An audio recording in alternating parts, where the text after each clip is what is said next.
Welcome back to our channel where we provide updates and undisclosed narratives on the royal family. We provide you with the exciting news: royal family breaks silence about Archie and Lilibe shocked Harry and Meghan.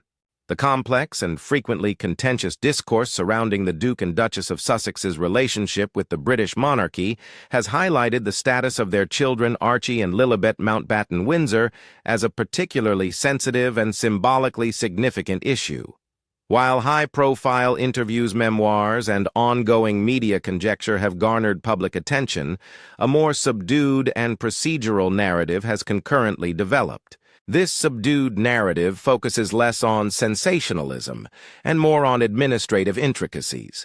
It examines how a centuries-old institution employs established regulations, documented precedents, and ritualized practices to delineate membership, allocate rank, and distinguish between private familial existence and formal institutional status. Over many years, intentional actions and significant omissions by Buckingham Palace and the National Church resulted in a definitive administrative conclusion for the Sussex children.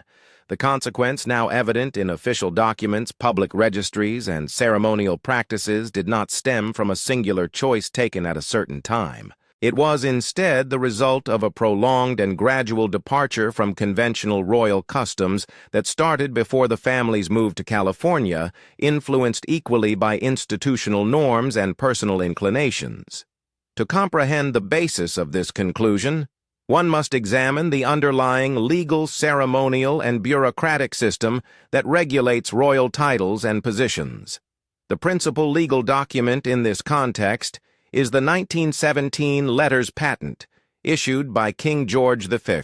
During a period when the British monarchy faced significant geopolitical challenges and shifting public perceptions, especially the anti-German sentiment prevalent during the First World War, the monarch aimed to delineate and modernize the structure of the royal family. The 1917 Letters Patent sought to define the criteria for the proper bearers of the titles Prince and Princess, as well as those entitled to the designation of Royal Highness. The document stipulates that titles are to be granted to the sovereign's children, the male-line grandchildren of the sovereign, and the oldest son of the eldest son of the Prince of Wales. The rationale of this framework was clear. It aimed to inhibit the indiscriminate proliferation of royal styles and to preserve a controllable and distinctly defined monarchy focused on the immediate royal family. The Letters Patent established the fundamental legal principle, but they do not operate independently. The formal stipulations of the Charter constitute but one aspect of the monarchy's practical functioning. In addition to the written text, a network of customary practices, implicit requirements, and ceremonial norms collaborates with legal tools to dictate an individual's integration into the institutional life of the Crown.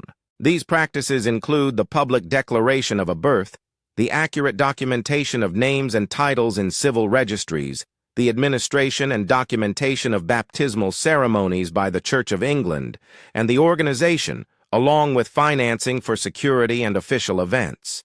Collectively, these activities provide a framework of acknowledgement wherein membership is both symbolically validated and administratively recorded. Specific procedural elements possess distinct importance. A verifiable and direct lineage to the king is significant not only as the foundation for legal rights, but also as it situates the person within the genealogical continuity that the monarchy aims to maintain.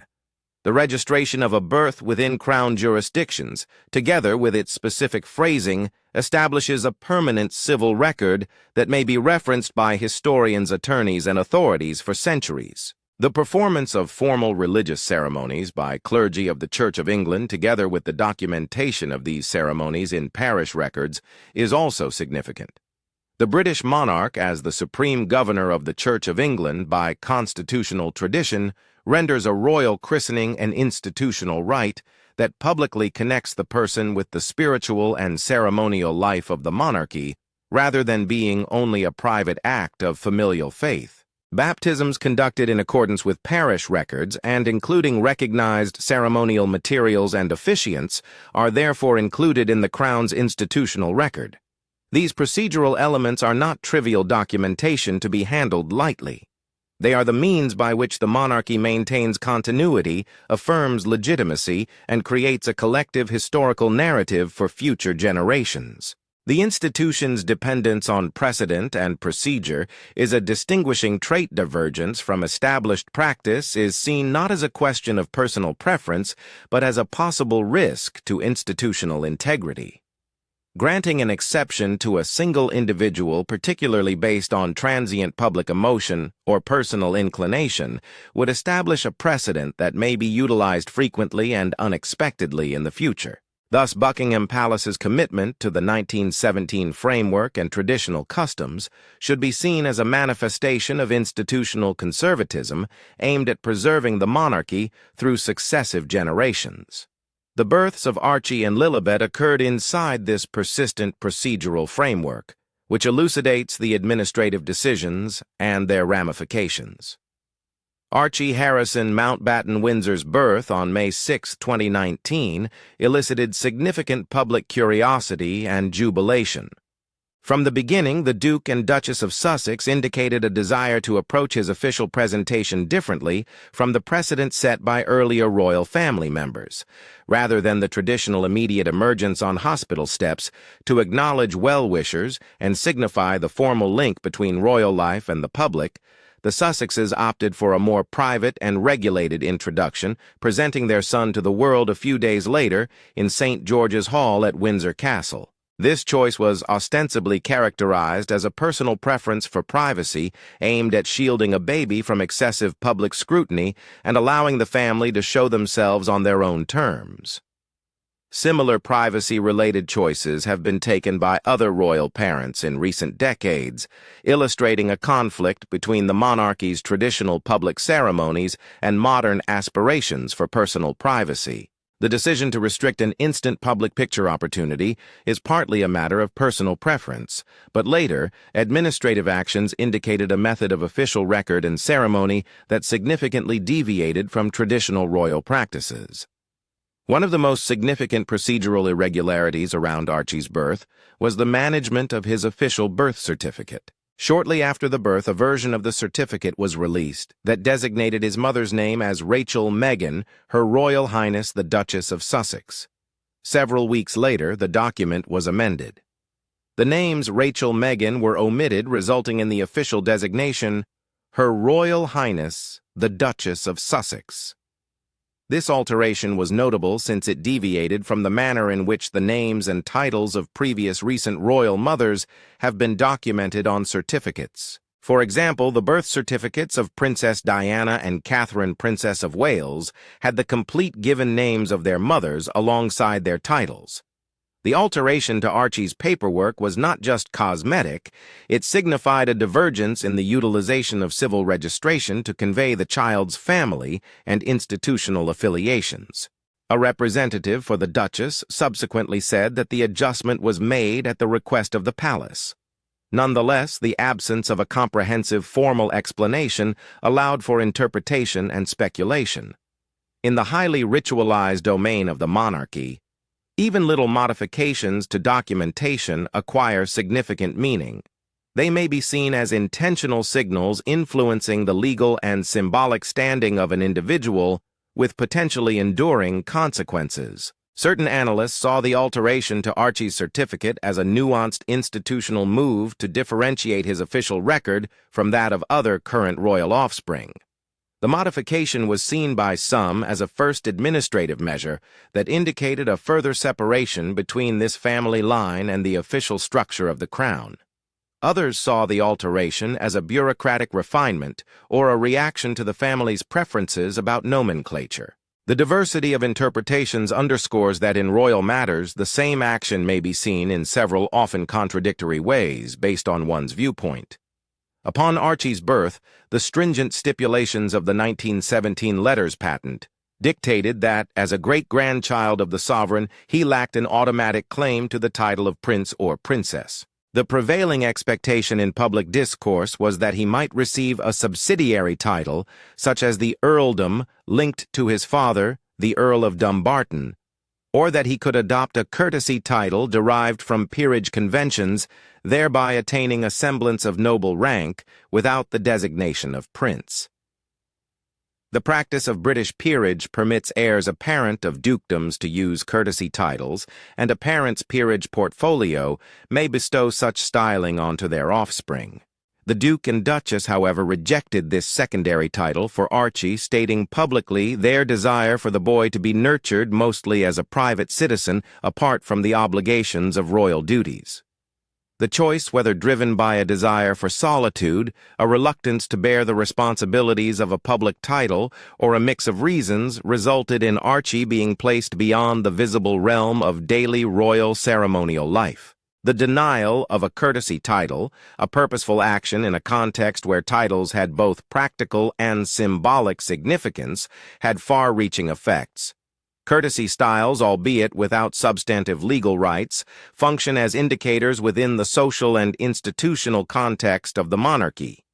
They delineate the manner in which a kid is presented at public events, how they are cited in official documents, and how they are regarded by both the media and the public. Omitting a courtesy title restricted the immediate methods by which archival and ceremonial institutions might associate Archie with the functioning royal household. It signified a reduction in automated protocol entries, less ordinary participation in palace activities, and a lesser presence in the commonplace structures that shape and exhibit royal identity. Subsequently, additional narratives, notably statements from the Duchess during the couple's prominent 2021 interview, indicated that there had been disputes around titles and security. During the interview, the Duchess insinuated that Archie was refused a title and indicated that discussions on his possible skin color had impacted choices concerning titles and security. These utterances fostered a public narrative of exclusion and racial bias, despite the existing legal structure indicating that Archie would not attain the title of prince until the ascension of his grandfather, then Prince Charles, to the throne. Media discourse and public debate intensified the disparity between individual perception and institutional protocol for numerous observers. The narrative of exclusion profoundly resonated and became pivotal to the couple's critique of royal treatment, whereas for constitutionalists and palace officials, the situation was frequently contextualized more restrictively in terms of established regulations and precedents. The ensuing public narratives obfuscated the clear legal reality and exacerbated conflicts between individual perception and institutional protocol. The arrival of the Sussexes' second child, Lilibet Diana Mountbatten Windsor, on June 4, 2021, accentuated the dichotomy between individual preference and ceremonial tradition more clearly. Lilibet's birth took place subsequent to the couple's withdrawal from their positions as senior working royals and their relocation to California.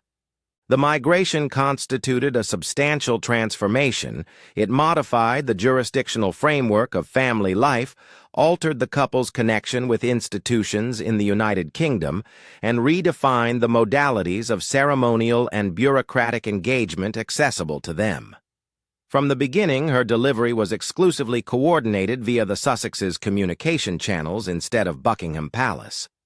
Traditionally, births in the royal family, even those of distant dynastic relatives, are communicated via official palace channels. The conventional procedure is the creation of a framed bulletin shown on an easel in the courtyard of Buckingham Palace, symbolically connecting the new arrival to the sovereign and the institution. This ceremonial posting functions as a formal institutional acknowledgement, a public gesture that integrates the kid into the narrative and administrative records of the monarchy. Lilibet received neither a framed message nor a forecourt announcement. The couple's press release notified the world, but Buckingham Palace sent simply a succinct congratulations remark from the royal family, omitting the traditional formality of issuing an official announcement. The absence was significant in its symbolic and administrative implications. By opting not to recognize the birth as an event necessitating the complete array of royal protocols, the institution, through both action and inaction, indicated that it perceived the occurrence chiefly as a private familial affair for the Duke and Duchess, rather than as a matter of formal public significance for the monarchy. This indicated that the child's birth was not integrated into the same institutional narrative as her relatives, thus highlighting Lilibet's procedural detachment from the formal framework of the Crown. This institutional division included not just public declarations, but also religious ceremonies and official record-keeping domains, where the monarchy's traditions had considerable legal, historical, and symbolic significance. A royal baptism conventionally serves as both a private sacrament and a public ceremony imbued with state significance. The ceremony often creates a formal spiritual connection between the child and the Church of England, of which the king serves as the supreme governor. The traditional format involves a senior cleric, such as the Archbishop of Canterbury, officiating the ceremony utilizing a historic baptismal font and conducting the event in a manner appropriate to the child's status within the institution.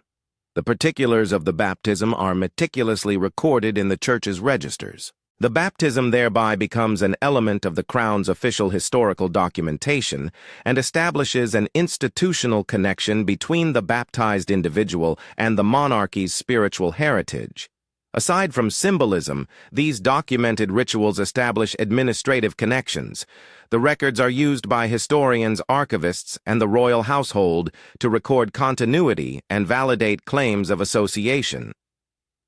Lilibet's baptism deviated from the traditional routine. The event occurred in March 2023, over 2 years after her birth, at a private ceremony at the Sussexes' home in Montecito, California. Reports suggested that the service was conducted by a local archbishop and had significance for the family. Importantly, the ritual was not officially documented by the Church of England, and the ceremony lacked the traditional components that would associate it with the Crown's religious records. Consequently, from the standpoint of institutional protocol, this baptism did not include Lilibet in the Church of England's official record of the royal family's spiritual existence. The decision to conduct the service outside the established framework and beyond the jurisdiction of the Church of England resulted in a unique administrative consequence. Lilibet was baptized in the Christian faith.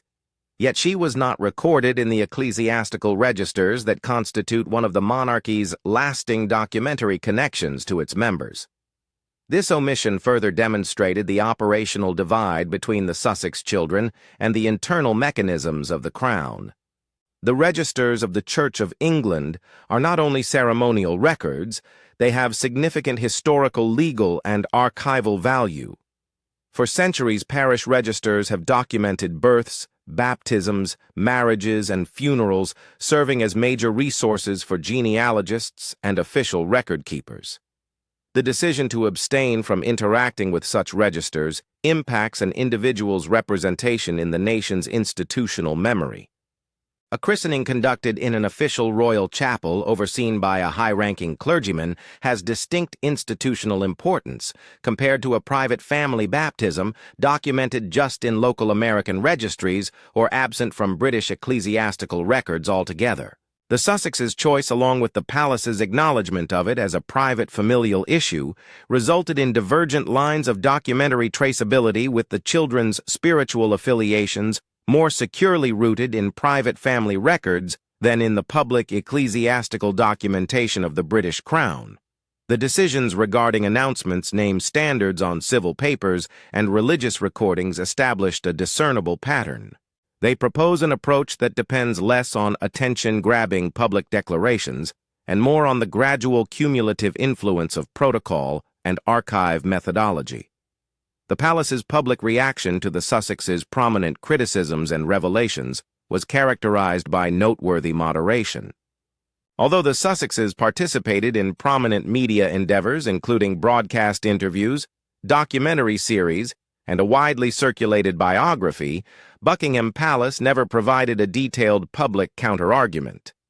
The concise and widely discussed response to the Oprah interview that recollections may vary epitomized a larger institutional inclination towards measured comments, information management, and dependence on official records rather than extended public discourse. Nonetheless, quiet in public does not signify inactivity in administrative procedures.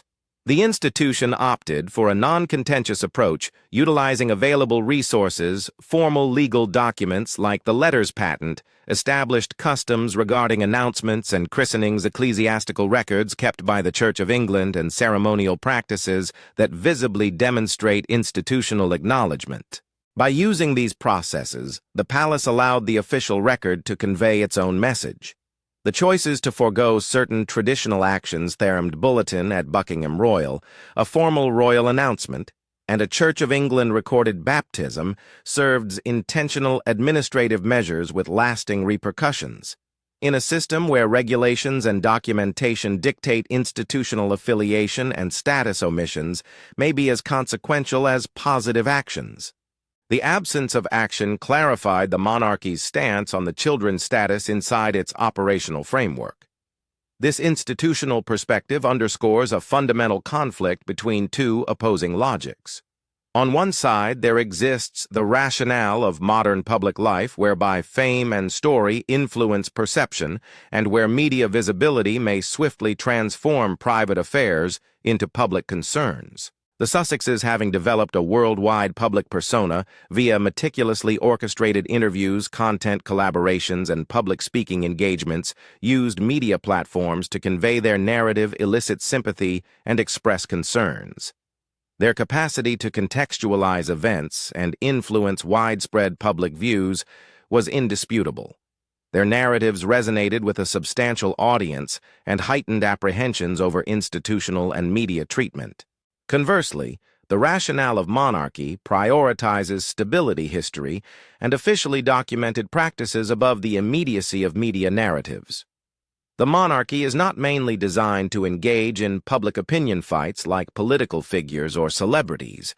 It is intended to uphold a series of rituals, legal frameworks, and historical documentation that bestow and preserve power throughout generations. In this system, rights and recognition are granted not by public opinion, but via the interaction of law, ritual, and documentation. The monarchy's long-term stability relies on the gradual accumulation of precedent and the integrity of its records when the two logics conflict. Reports suggest that Prince Harry made many attempts to secure an alternative path for his children.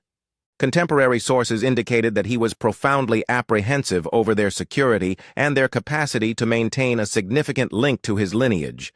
As a parent and the son of the king, he pursued actions to guarantee that his children were officially safeguarded and acknowledged inside the royal domain. The appeals, as reported by the media and indicated by family comments, encountered a steadfast institutional response. The regulations were implemented universally and could not be altered for individual situations without resulting in wider constitutional or practical issues. The outcome remained the same regardless of whether it was characterized as an unyielding legal framework or as judicious institutional restraint. The monarchy, guided by a principle that prioritizes tradition above adaptation, refused to deviate from its established customs. This stalemate between a contemporary and heartfelt parental appeal and an institution's hesitance to modify established norms embodies the underlying tension at work. The ascension of King Charles III in September 2022 illuminated some formal implications that had hitherto been unspoken. According to the regulations established in the 1917 letters patent, the male line grandchildren of a sovereign are granted the titles of prince or princess. Upon Charles's ascension to the throne, Archie and Lilibe were theoretically eligible for those titles by virtue of their bloodline. Public attention temporarily centered on the family's potential adoption of such styles. In March 2023, a representative for the Duke and Duchess announced that their daughter would be designated as Princess Lilibe Diana, and soon after the royal family's official website updated the titles of both children to Prince Archie of Sussex and Princess Lilibe of Sussex. This official designation elucidated the children's dynastic names and served as an affirmation of their royal lineage. However, the granting or acknowledgement of titles did not abolish the procedural separation that had been created via prior decisions. The children's rights to royal titles, by virtue of their birth, coexist with the fact that they are excluded from the daily operational framework of the monarchy. Lilibet's absence of a baptismal record in the Church of England, the lack of an official palace forecourt proclamation at her birth, and the unique management of Archie's birth certificate are established facts in the public and institutional record. The procedural discrepancies indicate that, while the children possess royal titles, they are not integrated into the institutional framework, in the same way as their relatives who were born and baptized within the whole scope of palace and ecclesiastical tradition. The difference is nuanced but important. It differentiates a formal genealogical position from an operational institutional one. This dualism has both practical and symbolic significance. Children not belonging to the working royal household are generally less likely to undergo the customary training, exposure, and role modeling that prepare others for public responsibilities. They are also less frequently featured on official calendars or incorporated into the institutional arrangements for state events. They are also less likely to be included in the logistical security and financial preparations that accompany employed family members. Security provision is not an inherent right for all titled members. It is contingent upon evaluation of available resources and the realities of those performing royal obligations in a public role.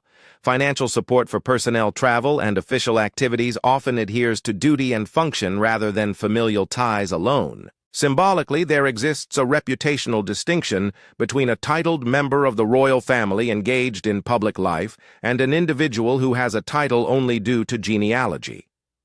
The ramifications for the Sussex family are intertwined with the couple's public endeavors. A significant portion of the Sussexes' subsequent platform is based on their distinctive perspective as insiders who choose to disengage from the institution.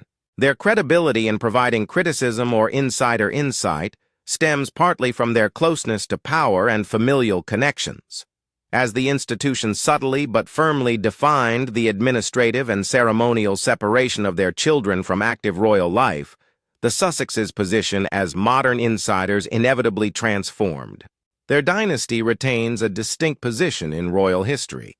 Yet their active institutional affiliation, the everyday links that bind working royals to the crown's public duties and ceremonies, has diminished. The procedure results provide Archie and Lilibe a new dimension of royal identity. They will be reared mostly outside the direct sphere of formal royal responsibilities due to their parents' decisions to choose seclusion and a lifestyle detached from the obligations of royal duties. They will, however, inherit privileged public attention and a renowned family name. Their connection to the British crown will mostly be determined by familial ancestry and their father's life rather than by ongoing institutional involvement. This implies that their forthcoming engagements in formal royal duties, institutional ceremonies, and constitutional functions will, at least for the foreseeable future, be restricted or contingent, contrasting significantly with the traditional experiences of royal children raised in the United Kingdom and within the Church of England's registers. This scenario exemplifies the contemporary intricacies of identification for royal offspring, whose upbringing traverses several legal and cultural domains. Growing up in the United States, residing mostly outside Britain, and having their religious ceremonies conducted and documented outside the Church of England may influence how these youngsters see the concept of monarchy in contrast to their British counterparts. Their socialization will be shaped by American civic standards and their parents' preference for privacy and autonomy, but they will also bear the institutional remnants of royal titles' precedence and the public's persistent interest. The manner in which they or their parents choose to use such titles in forthcoming public or private contexts, be it on passports in correspondence or inside social and humanitarian endeavors, will include selections that weigh personal desire against the enduring influence of a long-established system. There are also significant constitutional and institutional implications to consider. The British monarchy operates within an intricate framework of legislation tradition and political consensus. Its public legitimacy relies as much on perception and continuity as it does on legal documents. The preservation of clear and consistent customs regarding titles and ceremonial recognition has a practical constitutional function. It aids in preserving the distinctions between the sovereign's private family and the public institution representing national sovereignty. The monarchy seeks to restrict ad hoc or subjective exceptions that may obscure borders, generate competing claims, or impose unforeseen responsibilities on public finances. The palace's dependence on process might be seen not just as abstract conservatism, but as a technique for administratively maintaining the monarchy's ability to operate consistently concerning the state, the church, and the populace. The situation between Archie and Lilibe exemplifies a wider lesson on the adaptability or lack thereof of a historic institution in the context of global media, personal branding, and individual liberty. The instruments of the monarchy are often subtle and understated. They typically include administrative, procedural, and archival elements. The contemporary world demands rapid answers and public accountability, but the monarchy often depends on documentation tradition and historical permanence. This kind of institutional reaction may seem sluggish or unclear, but it is resilient. The aggregate impact of minor administrative choices and oversights may significantly influence the trajectory of institutional inclusiveness in ways that no one news release or interview could readily reverse. With the passage of time, registers, framed proclamations, baptismal records, and name traditions evolve into institutional memory, gaining an authority that is profoundly resistant to prevailing public opinion. The Sussex episode highlights the many audiences that perceive royal actions. Domestic British audiences, foreign observers, historians, legal experts, and the tabloid media each possess distinct expectations and interpretative frameworks. For others, symbolic gestures, such as a first snapshot on hospital stairs, the attendance of a high religious official at a baptism, or an elaborate framed announcement convey a sense of belonging and continuity. For others, such same motions may seem obsolete or invasive.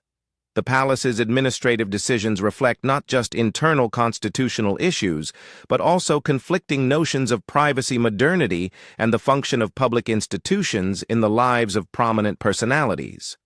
Within that disputed interpretative realm, the subtle authority of archival activity may be essential, since archives endure beyond editorial cycles and societal sentiments.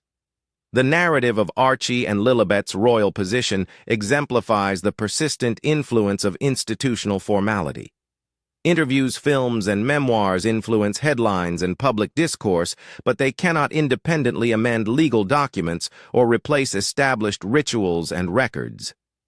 The monarchy's commitment to traditional traditions was not passive or just aimed at avoiding controversy. It was a deliberate strategy that used historical significance and official institutions to define membership and safeguard the institution's continuation. The conclusive documentation, consisting of modified birth certificates, the lack of a palace forecourt proclamation, a baptism unrecorded in the Church of England's registers, and the subsequent acknowledgement of royal titles upon the ascension of a new monarch, illustrates how, in the struggle between individual narrative and institutional permanence, the latter's gradual systematic procedures ultimately dictate the parameters of public legal and ceremonial affiliation.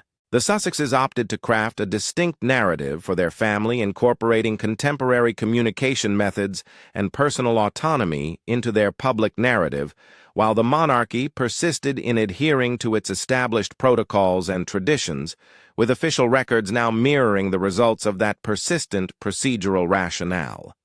Thank you for watching the video. If you enjoyed the video, please like, subscribe, and share it.